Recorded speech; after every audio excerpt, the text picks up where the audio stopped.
Hey, welcome everybody. We're on chapter 14 of the Bhagavad-gītā, a presentation called The Three Modes of Material Nature. Three modes of nature. So we're going to be discussing some very pertinent things. One of the things that I would like to share with you that you're going to learn in this chapter is what are the three modes of material nature? What are they? Right?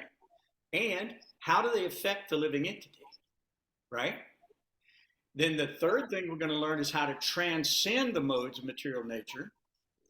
And we're going to find out what that looks like.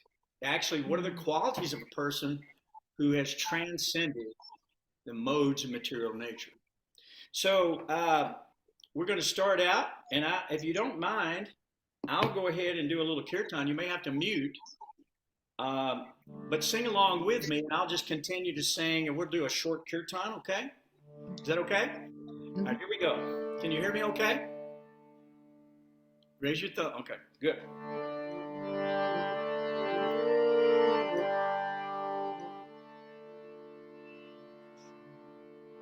Hare Krishna, Hare Krishna, Krishna Krishna, Hare Hare, Hare Ramo, Hare Ramo, Ramo Ramo, Hare Hare, Hare Krishna, Hare Krishna, Krishna Krishna, Hare Hare, Hare Ramo, Hare Ramo, Ramo Ramo, Hare Hare,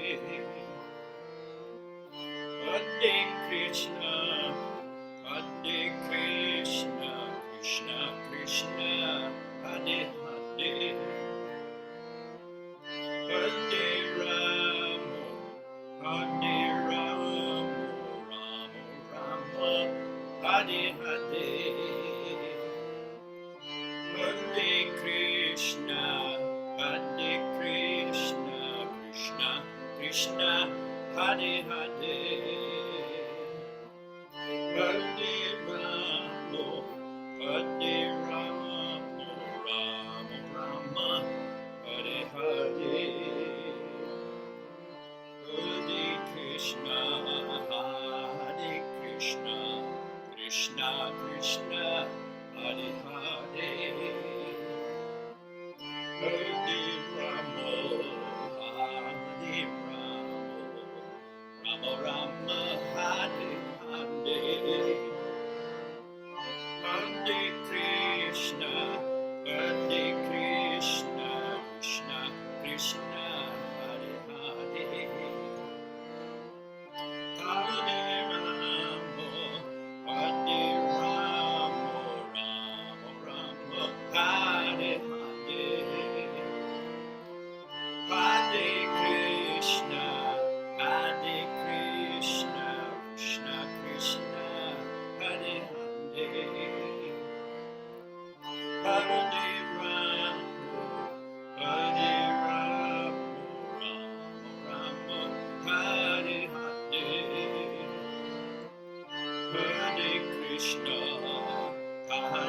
Krishna, Krishna Krishna, Hare Hare, Hare Ramo, Hare Ramo, Rama Rama, Hare Hare, Hare Krishna, Hare Krishna, Krishna Krishna, Hare Hare, Hare Ramo, Hare Ramo, Ramo Ramo, Hare Hare, Hare Krishna, Hare Krishna, Krishna Krishna, Hare Hare, Hare Ramo, Hare Ramo, Ramo Ramo, Hare Hare,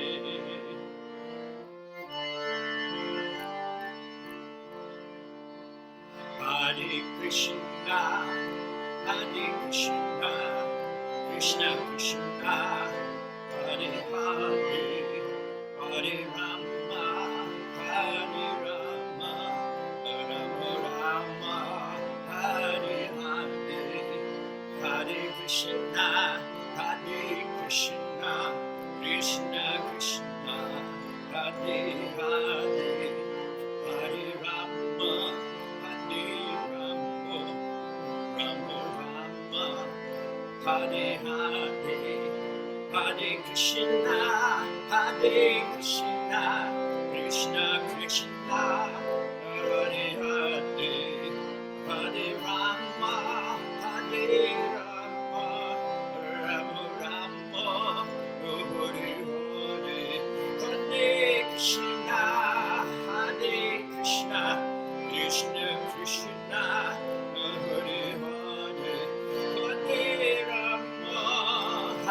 We've had two people join us. We've got Jai Krishna from Dominican Republic and Drew's with us as well. And Drew, now the party's really heating up. So glad to have you guys, and thank you for hanging in there. Listen, it's our obligation to know the absolute truth. Human life is meant for self-realization. So you're here, you're at the right place, you're at the right time, and you're going to be hearing what Krishna has to say to you directly about these three modes of material nature and how they affect us and how they can cause us to do various wild and crazy things. So we have to understand these three modes of nature. I'm going to go ahead and kind of give you the outline of that. They're ignorance, passion, and goodness. Okay, and then above that is a transcendental goodness, or what we call Sudasattva, or pure goodness. That's a transcendental state. Goodness is still in the material world. So in a state of goodness, you rise to the heavenly planets, and your activities absolve you of bad karma, but you do get good karma. And so good karma takes you to a higher planetary system. We studied in the last class where Krishna had... I think I would go with your suggestion. You guys want to mute? Yeah, it looks pretty good. Go ahead and mute. Oh, that smash is looking. Yeah, I haven't had those for a while. Can you guys mute? I wonder, it may be Drew. I don't know. All right, so I think it's Drew. So the concept of Brahma Bhuvanal Loko Yam Karma Bandhana Tadartam Mukta Sangha Samachara. Krishna said in the previous chapters. It's going to print out. Now somebody has to find out who needs to mute. Can you guys do that for me? Text Drew. See if it might be him. Is that better? Okay, so from the highest planet in the material world, Brahmaloka, down to the lowest planet, all are places of misery wherein repeated birth and death take place. So we studied that in the previous chapters. So Krishna is carrying this further and explaining how a person can become liberated. And so the Supreme Personality of Godhead begins this chapter again stating that, again, I shall declare to you the supreme wisdom, the best of all knowledge, knowing of which all the sages have attained to the supreme perfection. Now, Krishna said previously, Rajavidya, Rajaguyam, Pavitram, Idamuttamam, Pratyakshavagamam Dharmyam, Susukam Kartamavyayam, that this is the king of all education. This is the most secret of all secret. It's the most confidential knowledge, because it gives direct perception of your soul and the Supreme Soul by realization, and therefore it is the perfection of all religion. And it is Susukam Kartumavyayam. It is performed joyfully, right? So in the mode of goodness, we're going to find out in a moment that you're conditioned by a sense of happiness. You know, I've been a devotee now for a long time. A lot of people go, why are you always smiling? Why do you always smile all the time? You're so enthusiastic. What is your deal? They want to know. And I just tell them, I say, chant Hare Krishna and be happy. That's what my guru taught me. He said, chant Hare Krishna and be happy. It sounds simple, but it's one of the most amazing transcendental functions you can do. When you call out God's name, you connect with God, and therefore you're shaktified, you're energized by that power that's imbued in the holy name. Nam namakari bahuda nijasarva shakti tatrapani niyamita smarane nakala. So nam namakari bahuda, this is all about the holy names, guys. Everything exists in the holy name. All there really is in this chapter is God, the Jiva soul, the three modes of nature, and the material energy. Property. That's what they're talking about here. And everything that's taking place is taking place as a result of your interaction, your karmic interaction, particularly with the three modes of material nature. So sometimes we find ourselves in the mode of ignorance, right? Sleep, indolence, laziness like that. Sometimes we find ourselves in that situation. Sometimes we have unlimited longings and hankerings for things in the material world. Could be fame, profit, adoration, distinction. It could be power. It could be prestige. It could be whatever. And those are things that we want in the material world. And there are, in the mode of passion, unlimited longings, unlimited hankerings that can never actually be fulfilled. In the mode of goodness, one is conditioned by happiness, by religion, by living a clean life. As a matter of fact, Krishna is going to describe what that looks like to be in a state of transcendence, in a state of Brahman realization. Brahman realization, okay? So when a person enters into the realization, that's a realization of eternality and its position of ultimate happiness. So yes, even if we just touch on it a little bit, even if we just touch on these points with Krishna a little bit, maybe we don't understand it all. But gradually, if we keep hearing, it will begin to sink in. If we keep chanting, it will begin to sink in. Rangavati was so kind that she sent out a beautiful quote from Srimad Bhagavatam. We're going to talk about Bhagavatam a little bit at the end of this class. And it basically had a prayer in it that was just so wonderful from Srimad Bhagavatam that said, Lord, I'm unqualified. I'm born in England. I don't know anything. Without your glance upon me, There's no way that I can become purified. So when we call on God's name, he glances upon you. Just like if you call on Rangavati, she'll glance upon you, right? And is she more merciful than God? I don't think so. She's nice, but just not that nice. Okay, so you're getting the idea. So Krishna's saying that he's going to declare this supreme wisdom again, because he's been going over it again and again and again. You know, somebody told me one time that if you want to find out where you are, you got to ask 3 different people. You got to ask 3 different times because the directions may be different. Krishna's directions are all the same, but he's given them over and over and over again. Just like when you say, Harinama, Harinama, Harinama, Evi Kevalam, Kalo, Nasteva, Nasteva, Nasteva, Gatira, Ha. In other words, 3 times means you better listen. This is real. This is the real deal. So Krishna not only says these things 3 times, he probably says them 3 dozen times. And we need that information, don't we? Because we have no idea where we are. If it had not been for Srila Prabhupada translating these literatures, leaving the ecstasy of Vrindavan and getting on a boat, having 3 heart attacks on the way over, and landing and staying in the Bowery and suffering untold misery, we would not have this information today. So Krishna says in text 2, read along with me, by becoming fixed in this knowledge, one can attain to the transcendental nature like my own. Thus established, one is not born at the time of creation or disturbed at the time of dissolution. So we have to become fixed in this knowledge, and then we can be guaranteed by the Lord that we will not have to take birth again. So text 3, the total material substance called Brahman is the source of birth. And it is that Brahman that I impregnate, making possible the births of all living beings, O son of Bharath.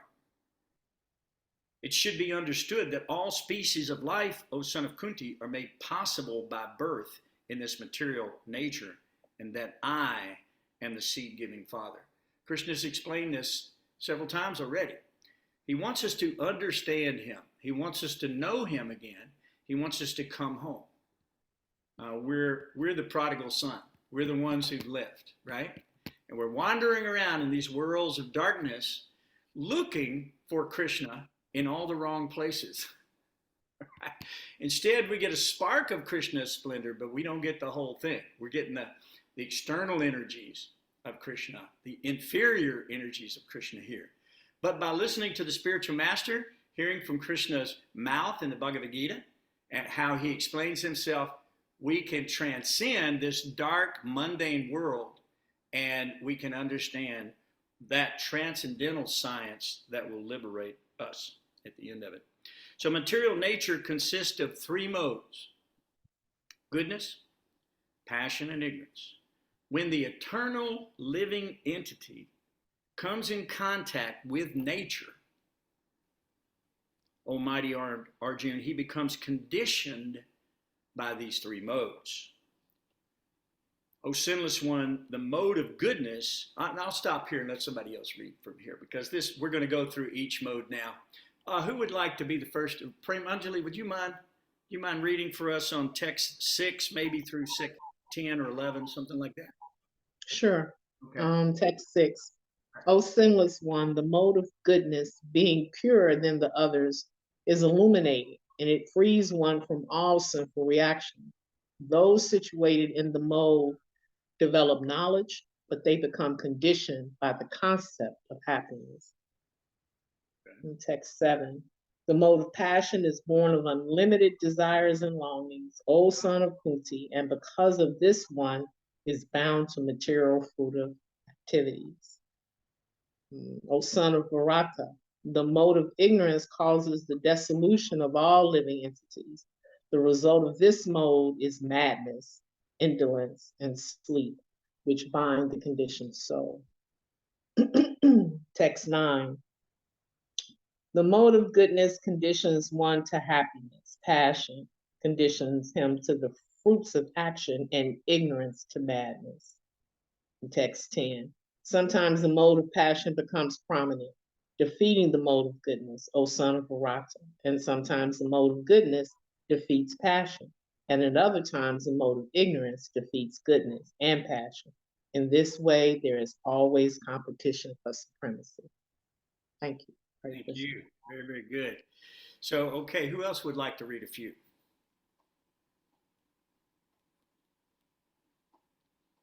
Anybody? Susan. Huh? Anybody? I'll read. I'll read. Please, Well, go say ahead. there you are. How you doing? Susan, Well. good to see you. We'll get back to you, Bhavananda. Don't worry. Go for it, Susan. Okay, we're at text 11, is that correct? Correct. Okay. The manifestations of the mode of goodness can be experienced when all the gates of the body are illuminated by knowledge. O chief of the Bharatas, when there is an increase in the mode of passion, the symptoms of great attachment, uncontrollable desire, hankering, and intense endeavor develop. O son of Kuru, when there is an increase in the mode of ignorance, madness, illusion, inertia, and darkness are manifested. When one dies in the mode of goodness, he attains to the higher planets. When one dies in the mode of passion, he takes birth among those engaged in fruitive activities. And when he dies in the mode of ignorance, he takes birth in the animal kingdom. By acting in the mode of goodness, one becomes purified. Works done in the mode of passion result in distress, and actions performed in the mode of ignorance result in foolishness. Thank you. Thank you. We appreciate that very much. So, who else? I think Bhavananda was chomping at the bit. Let's give him a little piece of it. We're on 17, right? No, we're on 18. Right? Is that right, Susan? I think. No, go No, ahead. it's Starting on 17. Okay, start on Okay, 17. thank you. There you go. From the mode of goodness, real knowledge develops. From the mode of passion, greed develops. From the mode of ignorance, develop foolishness, madness, and illusion. Those situated in the mode of goodness gradually go upward to the higher planets. Those in the mode of passion live on in the earthly planets. Those in the abdominal mode of ignorance go down to the hellish worlds. When one properly sees that in all activities no other performer is at work, when one properly sees that in all activities no other performer is at work than these modes of nature, and he knows the Supreme Lord, who is transcendental to all these modes, he attains my spiritual nature. That's beautiful. Keep going. Is anybody else? Oh, we only got 7 more verses. So if anybody wants to grab 3 or 4, how about you, Rangavati? You want to read a couple? Okay. When the embodied being is able to transcend these 3 modes associated with the material body, he can become free from birth, death, old age, and their distresses, and can enjoy nectar even in this life. Arjuna inquired, "O my dear Lord, by which symptoms is one known who is transcendental to these 3 modes? What is his behavior, and how does he transcend the modes of nature?"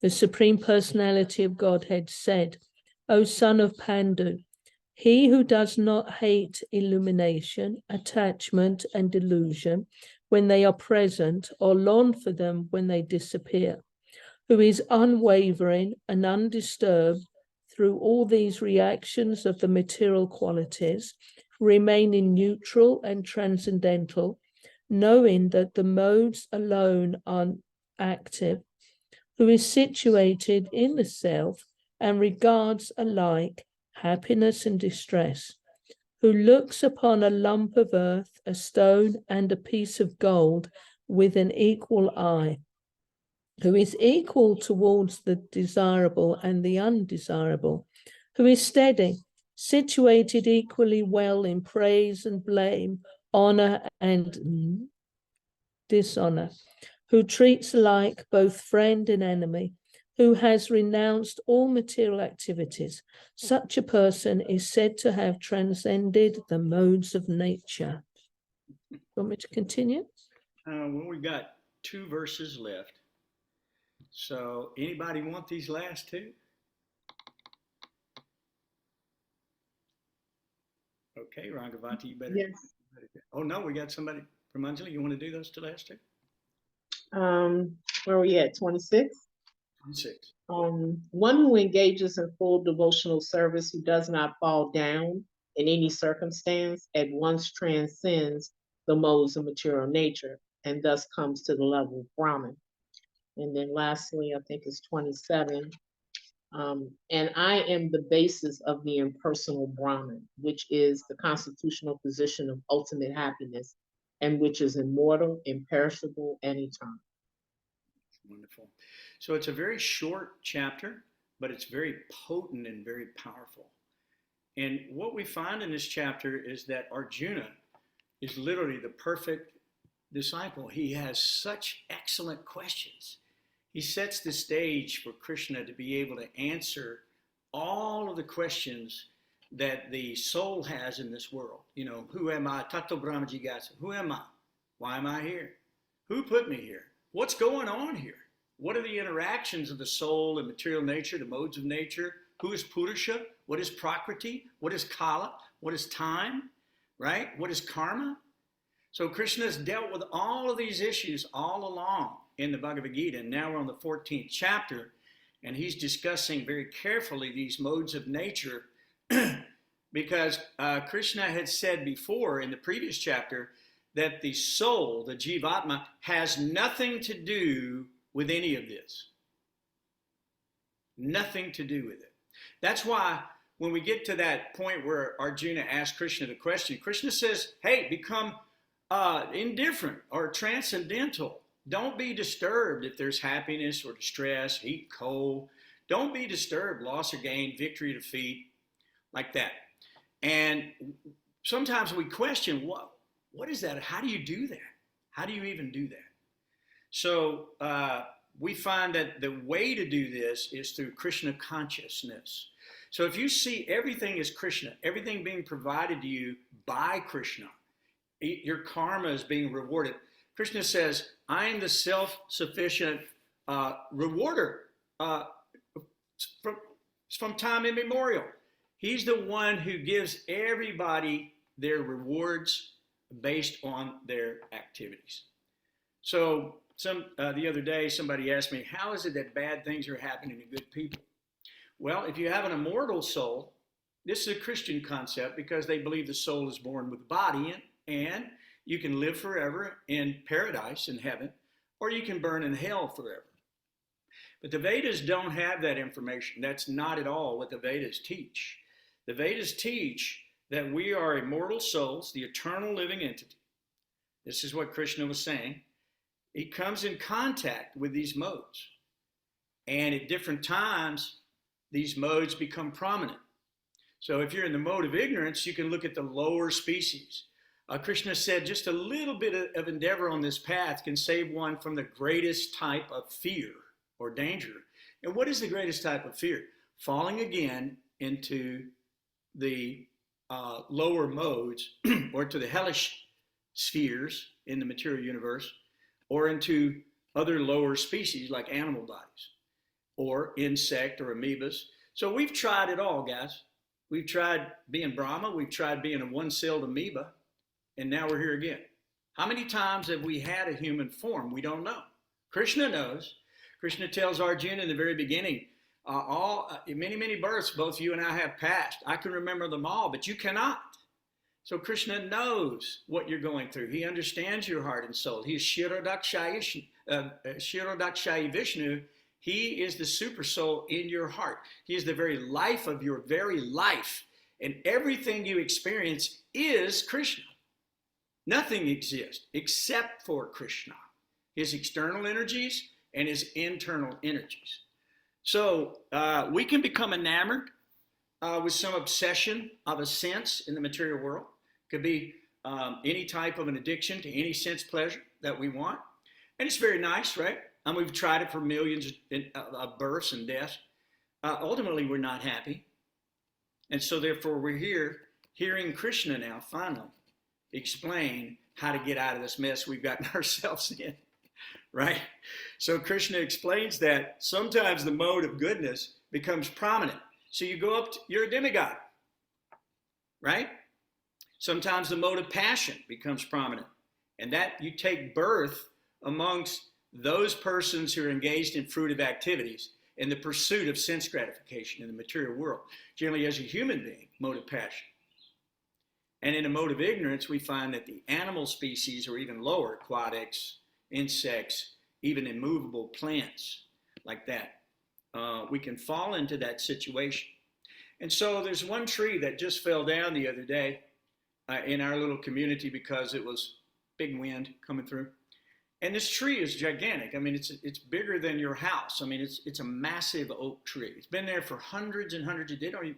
I guess they'll find out how many years it is because they'll saw it down and look at the rings inside.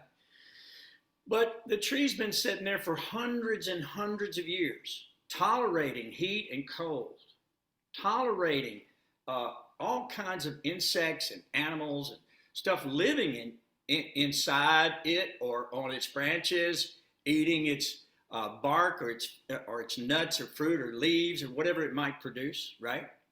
And by the way, that reminds me that Krishna, when they entered the forest, I believe it was the Talavan forest, and when they entered it, Krishna was admiring the trees, and he was saying that the trees were just wonderful because they give everything. They're like the cow. The tree will give you shade. It will give you food.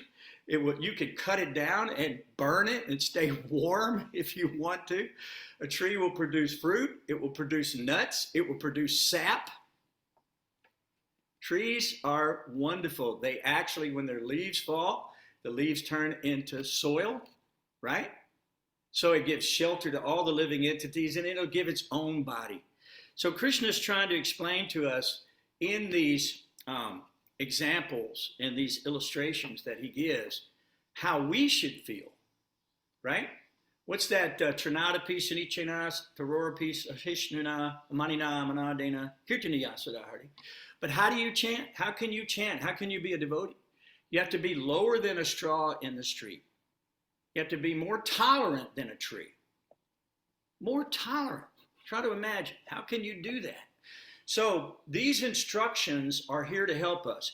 And when we look down, as we go on down the way here in this chapter,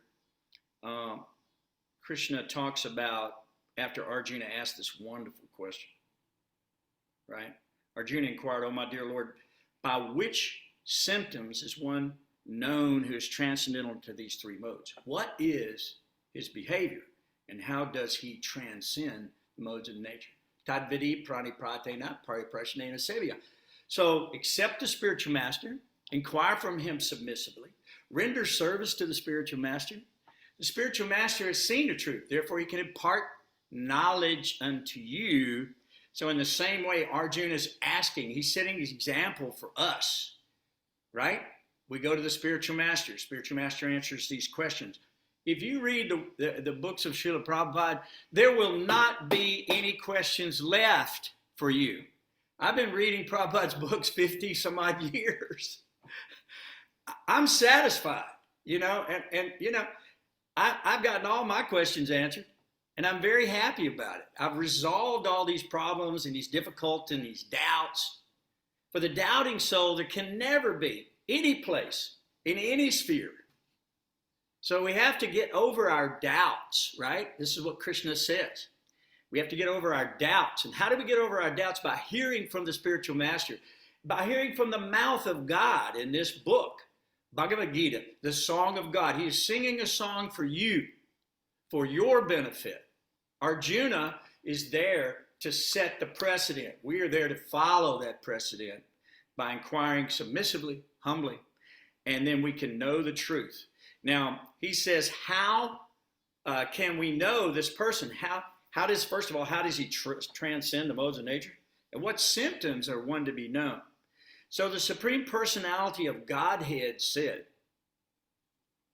Now, I want to stop right there 1 second. I want to ask everybody a question.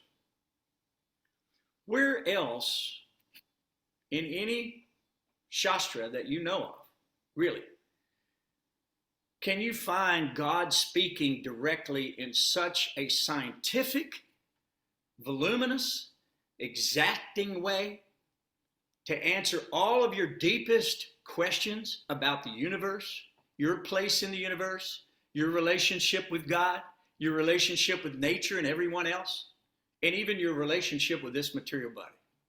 Where can you find that? I've been looking. I read those books. I ended up more confused than I was when I started in most cases. I'm just being honest. But when I read this right here, it makes perfect sense to me. And this is what the Supreme Person, God, said to us. O son of Pandu, he who does not hate illumination, attachment, and delusion when they are present, or long for them when they disappear. What? I thought we were looking for illumination, right? Right? It sounds a little strange there for a second. You can't love or hate anything that has to do with these three modes of material nature. They don't have anything to do with you. You're transcendental to them. So Krishna is trying to wake you up. Jeev Jago, go to Chandra Bole. Chant the names of God and God will come to you. He'll reveal himself in your heart in due course of time. So look, one time they asked Prabhupada, they say, you guys, this Hare Krishna movement, are you humanitarians? Prabhupada said, no. Are you altruist? No. You're philanthropist? No. You humanist? No. Well, what are you? We are unequivocally servants of God. We're servants of Krishna. What he likes, we like. If he doesn't like it, we don't like it. If he likes it, we like it. Right? They asked Jesus Christ one time, he said, I and my Father are one. So what that means is that his purpose, his will, his desire is one with his Father's. And that's our job, especially in the human form of life, it's the only position we really get a chance to do it. In the heavenly planets, they're conditioned by just too much pleasure. In the hellish planets, they're conditioned by too much pain. But here in this middle planetary system where karma is created in the human form of life, it's neither, most of the time, it's not either too happy or too distressful. Most of the time, it's kind of balanced out. We see some people who've got some serious karma loaded on them, and they're suffering like animals. We see that. And we see other people who are living in, palaces and wealth beyond your wildest imagination. But none of that will bring any actual happiness. Very temporary. That's why we go back to that verse, Matra sparsasti konteya satosna sukaduka. Sukadukada. That means it don't matter. Good, bad in the world, we don't care. We don't want the world. We want to go out of the world. Krishna talked about in the last chapter, he said one should be aware and constantly conscious of the evil. Now, wait a minute. The evil of birth, death, old age, and disease. It's evil. And what are the wages of evil or sin? Death. That wheel of samsara, right? Now, we want to get off that merry-go-round, guys. And Krishna, it wants you to get off, and he's come here to explain this to you. As a matter of fact, we're going to start a series after we finish the Bhagavad-gītā. We're going to start a series of select stories in the Srimad Bhagavatam. And we'll find out that God comes again and again and again and again and again in all types of species. A minute ago, he said, I'm the seed-giving father of all species, of all the animals. Like the other day, look, I got these ants in my house, right? I'm thinking, what am I going to do? I accidentally fed them. I left a crumb laying out. Okay? They're hungry. They're trying to raise their family. They're doing the same thing we're doing. Eat, sleep, mate, and defend. Hard struggle for existence, right? So they're doing it. And I'm angry at the guy because he's getting all in my stuff. And I'm thinking, why am I angry at him? That's my Maya. I'm in the mode. I need to transcend that, right? And become undisturbed. And then I need to protect this living entity because it's a part and parcel of God just like I am. It's been a human being like I have. Probably been a demigod. It's been a one-cell creature. It's been everything. 8,400,000 species, the Vedas tell us. And Krishna is the seed-giving father of all those species. So if you know who their father is, then you know who the Son is, then you got better respect. So I'm looking at this little creature and I'm thinking, man, I sucked him up in my little handheld vacuum and he got in a little gauze filter and I let him out. And now he's out eating and doing whatever he's supposed to be doing, but he's doing it outside. So I'm going to clean the crumbs from now on. You see what I'm saying? Because I don't want to invite him to dinner. And it's not his fault. It would be my fault. So Krishna says, do not hate illumination, attachment, and delusion when they're present, or long for them when they disappear. Who is unwavering and undisturbed through all these reactions of material qualities, remaining neutral and transcendental, knowing that the modes alone are active. You thought you were active, didn't you? All this is being carried out by the modes of material nature. And by the way, you should run a little test on yourself every day, because yoga takes place in every second of every day, because you're being given a choice to make at every moment, right? So the choice is, will I do this act or will I not do this act? So you have to have a, they call it a litmus test or whatever, right? You got to find out. You got to find the truth out, right? So you got to find out why am I doing this act? Is this Krishna conscious? Can I offer this to Krishna? Is this something Krishna would like? Is this something I like? Am I being drawn by passion with these unlimited longings and desires? Am I being carried away? Is my intelligence being overthrown? And the senses have become my master now, right? We know. After all these years of hearing this philosophy, I've had to test myself over and over and over again. And hey, listen, the voice of conscience is there. That's the super soul in the body telling you, don't do it. And if you make up your mind to do it anyway, if it's in the mode of ignorance, it is miserable in the beginning and miserable in the end. If it's in the mode of passion, it's delicious and wonderful in the beginning and miserable in the end. If it's in the mode of goodness, you can know you'll be miserable in the beginning but happy in the end. Okay, so test yourself out and find out exactly what your motives are for the activities that you're performing, right? And test it against these texts 22 to 25, because the Lord is telling you how you need to grow into your transcendental understanding of self-realization. So one who is situated in the self, one who regards alike both happiness and distress, who looks at a lump of earth or a stone or even a piece of gold with an equal eye. Now, how do you do that? How do you do that? Let's be practical. First of all, you have to come to a conclusion that you are not the creator. This is not yours. This was here before you got here. It's going to be here after you leave. And you're here to use everything you see in the service of the Lord, including your body, mind, and words. That's what you're here for. Okay? And if you do that, then you're free from karma. And we'll talk about that in a minute. You'll be transferred back to the state of deathlessness, your original state. Now, if you like death and you enjoy suffering and disease, you can stick around.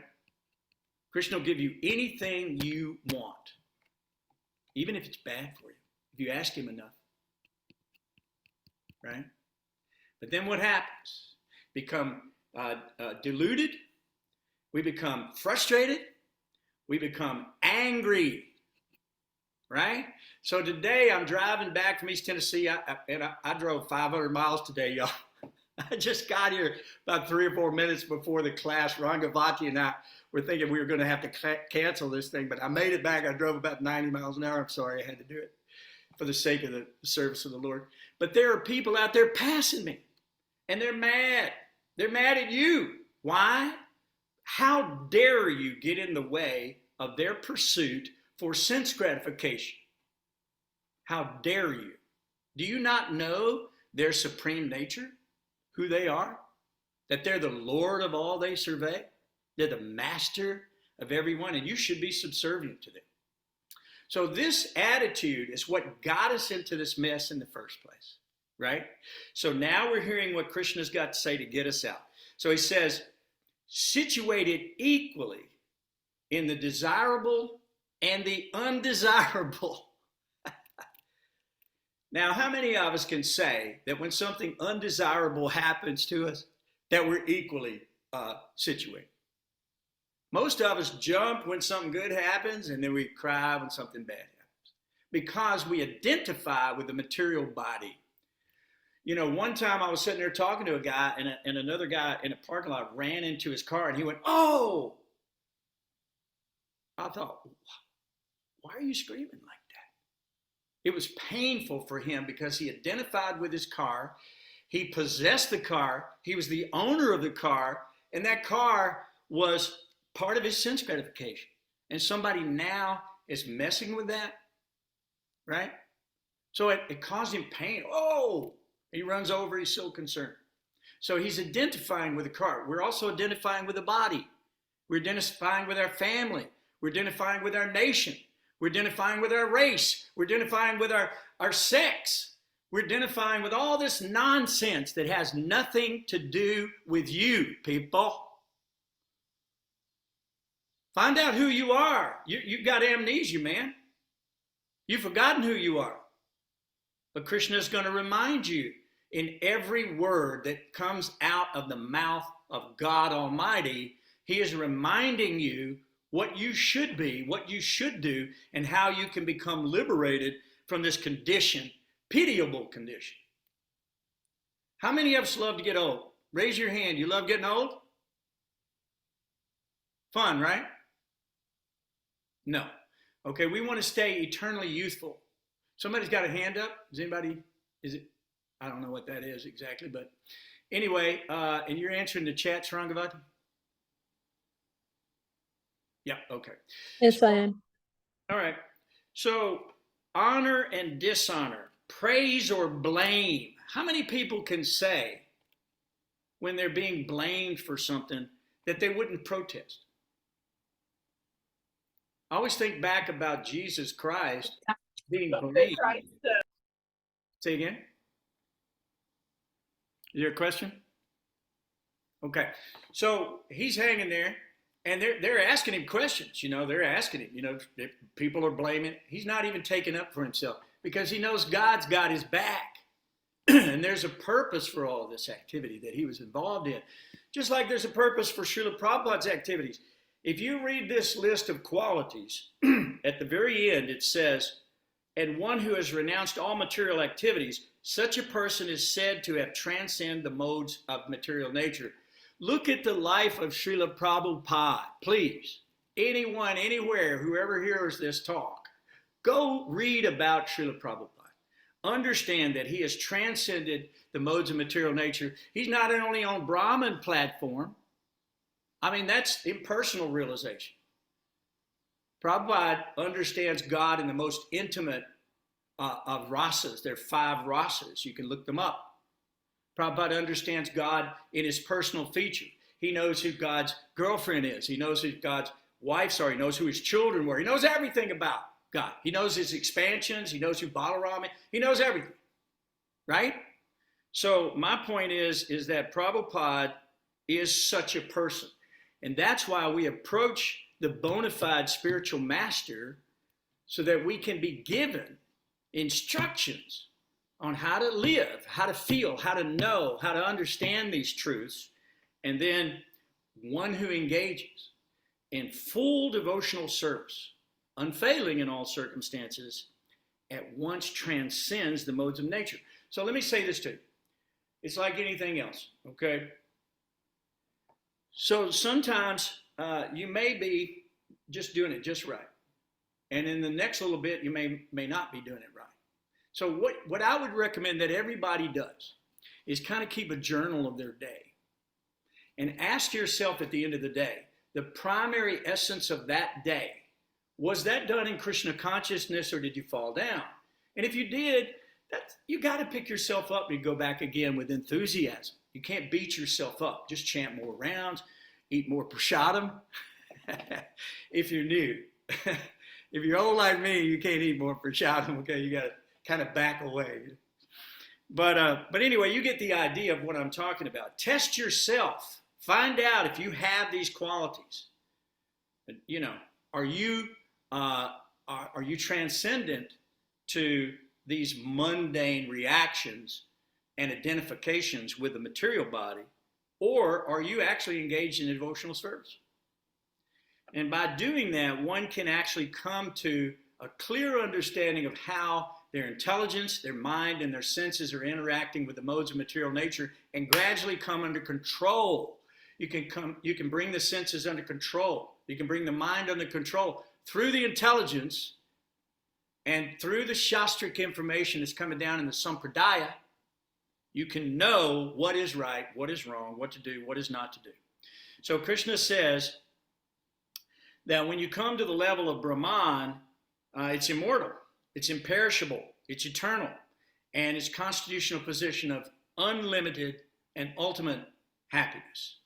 So, you know, we may get a glimpse of these things in our lives. If we engage in full devotional service at every moment, that's called samadhi. Prabhupada talked about that in a previous chapter. He actually mentioned that in the purport, that if a person stays on the level of Krishna consciousness and service to the Lord without failing, he's in samadhi, state of samadhi. So as yogis, right, Susan knows, as yogis, I mean, I've been practicing yoga since 1967, okay? So I started out with the Ashtanga yoga system, Hatha, you know, Yama Niyama, Pratyahara, you know, all that, pranayama, everything. And it was very beneficial for me. It literally perfected my health. I couldn't believe it. And then gradually, dhyana and all that stuff, I got my mind quieted. I got my mind where it was quiet. And then I could see thoughts coming in. Right? And as they came in, I tested those thoughts. And I thought, is this Maya or is this Krishna consciousness? Over the years, right? So you got to ask yourself every moment. You are with yourself at every moment. Nobody else. And there's nothing to prove to anyone here. You're not obligated to anyone in the material world. You're only obligated to spiritual master and Krishna. Right? So you have to ask yourself if what I'm doing is actually bringing me closer to Krishna or bringing me further away. So please keep a journal of your day. It'll make a big difference. And when you chant Hare Krishna, the same thing exists. Susan, like you and I, we've done this dhyana yoga and all this stuff, and you know, we understand. So when you're quiet, you can see where Maya is trying to attack you, right?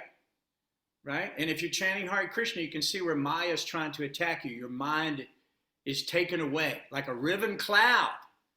What is that? Krishna says lust only. So test yourself. Are these thoughts lusty thoughts? Because if they're lusty thoughts, what's going to happen is frustration, anger, and madness, delusion, loss of intelligence, and then you fall down again in the material pool. Please don't do that. Don't do it. It's not going to make you happy. And if you die in the mode of ignorance, where do you go? Animal species. Lower hellish worlds. Do you like that? No, don't do that. And in the mode of passion, you're guaranteed to come back here and try to fulfill those unlimited desires. Each desire that you have is a fire that is burning. Every time your intelligence or your mind or your senses grab that object and apply it to the sense, that's building the fire higher and higher. You are not putting out the fire. You are building a fire, a material fire. I used to give the example to people. I say, let's say that you've got a nice house and it's burning down. And you're over there moving the family in, hanging pictures on the wall, right? And you're setting up shop. You're thinking, well, this is the baby's room, and here's where I'm going to be. Here's where the entertainment center's going. You got to have that. So you understand what I'm talking about. The house is on fire. In just a few moments, you're going to be consumed in a blazing fire. Yet somehow or another, we're oblivious to this stuff. So our house is literally burning down all around us. And our job is to get out of that burning house. Get out. This is not your home. Material world is not your home, people.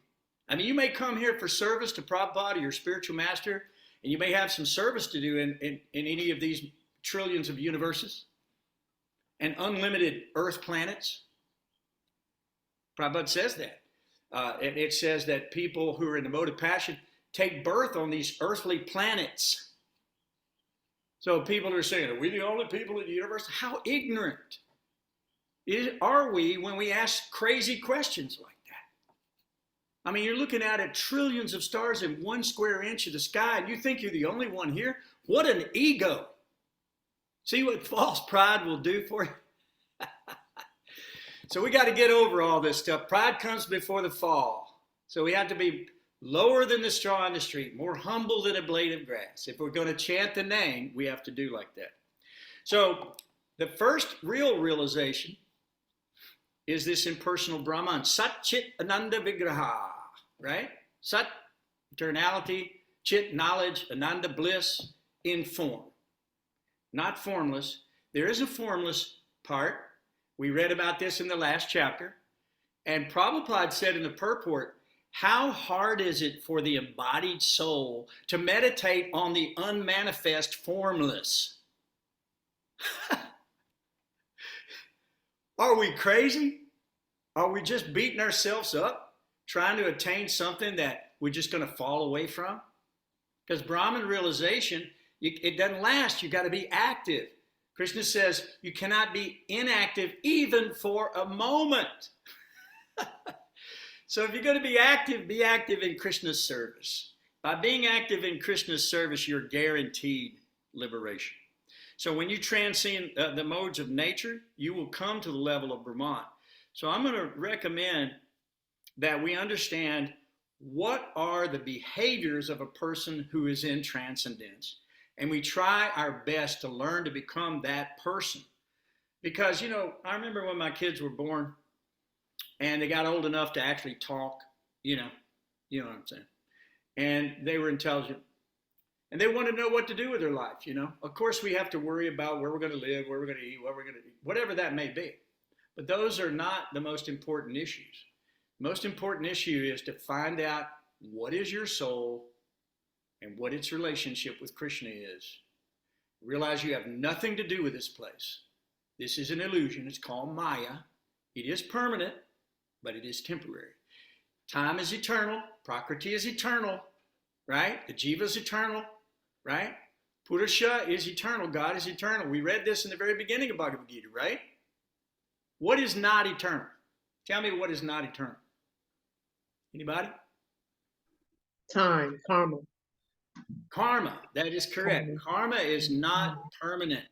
Now, time is permanent, but karma is not permanent. So karma can be changed. And every day you have free will given to you by God. He won't take it away because there's no love without free will, right? So he wants to see what you're doing and he rewards you accordingly, right? So just fast on Ekadasi or read one of the Ekadasi stories and see what God's got in mind for you, what great things God has got in mind for you.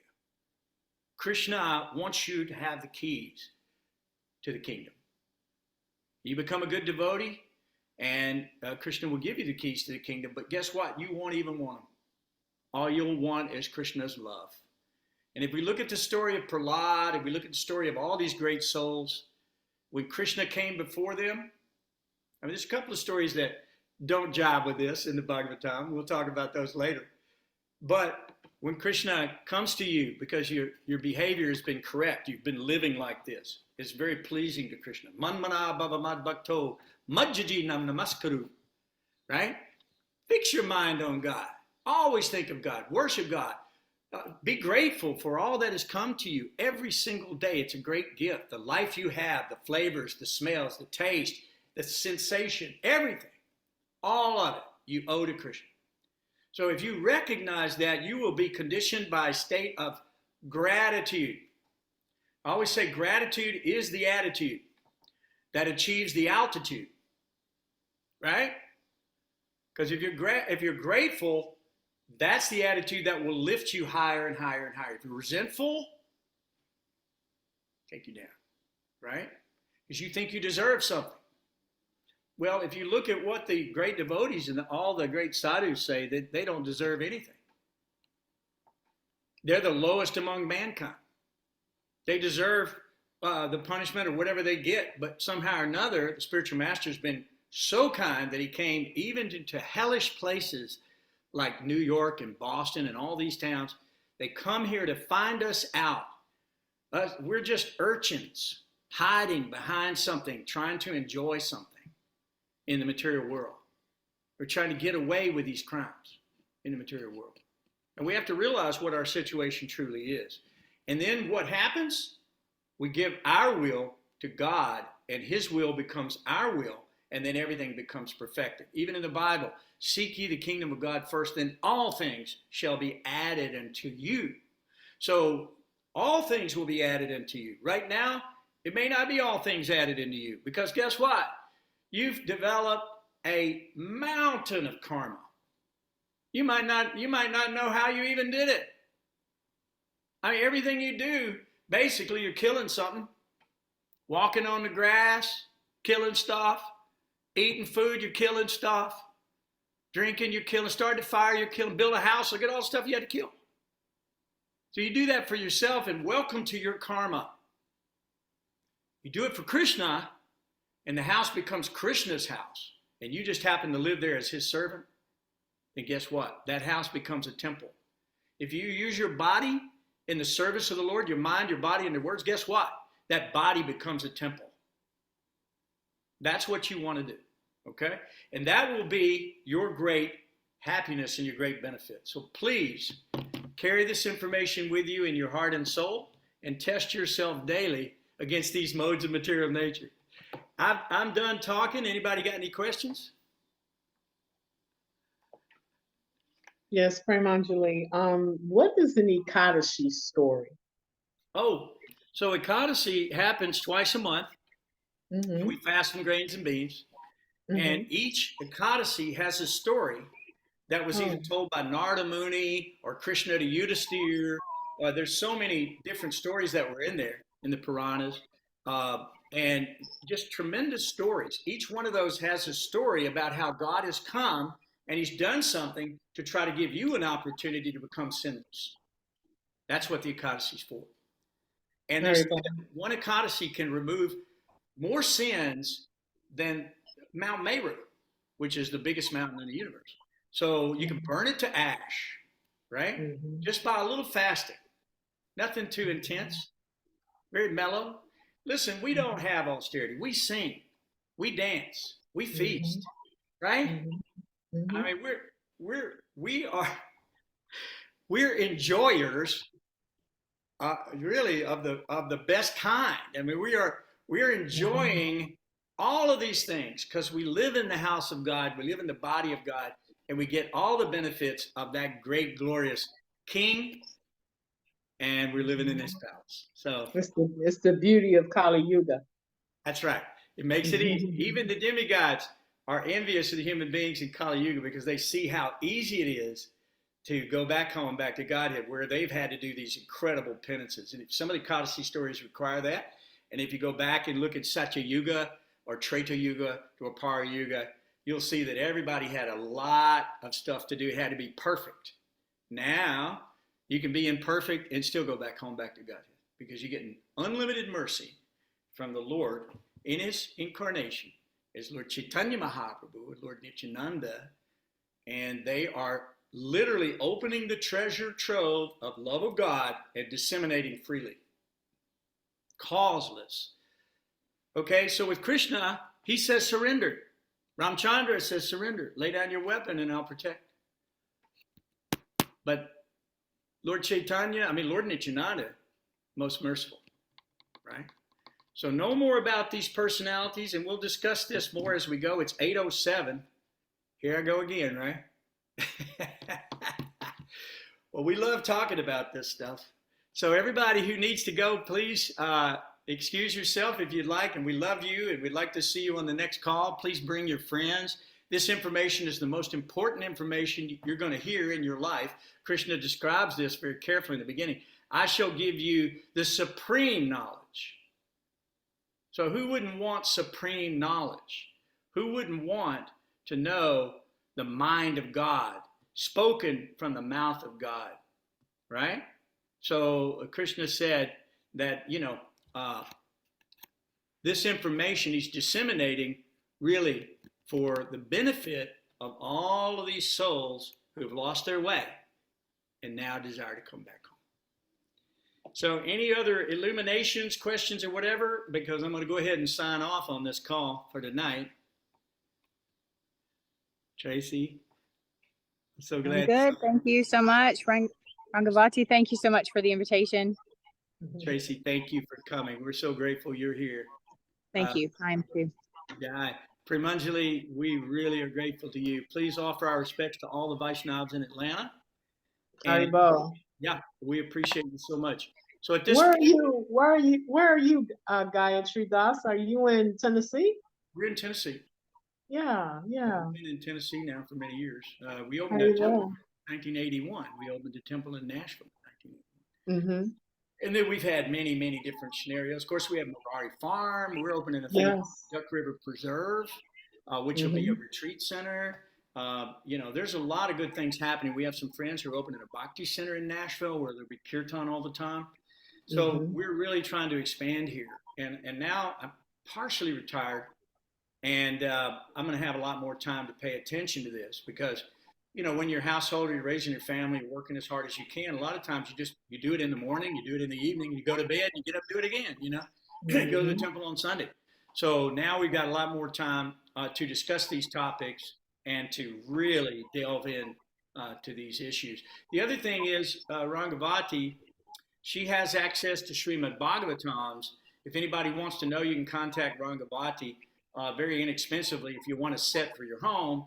Or you can go on database.io like I sent you to a minute ago, and you can get Bhagavatam Unlimited for free. As a matter of fact, you can go to prabhupavani.org and you can listen to Amala Bhakta Swami, who's my senior godbrother, whom I love. He narrates it beautifully. So you can just listen to it all the time and just steep yourself in this cosmogonal philosophy. Yeah, absolutely. So I think we covered all the bases, right, Rangavati? Is there anything else I left out? Oh, I think that's good. We also have Prajapati Prabhu has also narrated Bhagavad-gītā as well. If you don't want to listen to Amala Bhakta Swami, Prajapati, I've uploaded chapters 1 to 6, and then I'm working on the other chapters. Very nice. Very Which nice. you can pick up from Bhakti Yoga Tennessee YouTube channel. You can pick up his reading of Bhagavad-gītā. Absolutely. Just play it if you're driving or Right. washing up or anything, And if you go to Bhakti Yoga Tennessee YouTube channel, there are unlimited posts all day, every day. Rangavati's prolific with that stuff too. It's wonderful. These classes are posted there. You can also go to Gayatri Dasa, or is it Das? Das? Dasa. Dasa.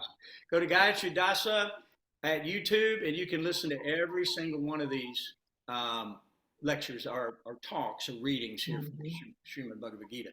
So please do avail yourself of the information and join us perpetually as we study these wonderful Shastric literatures. So, Rangavati, you're in Tennessee as well?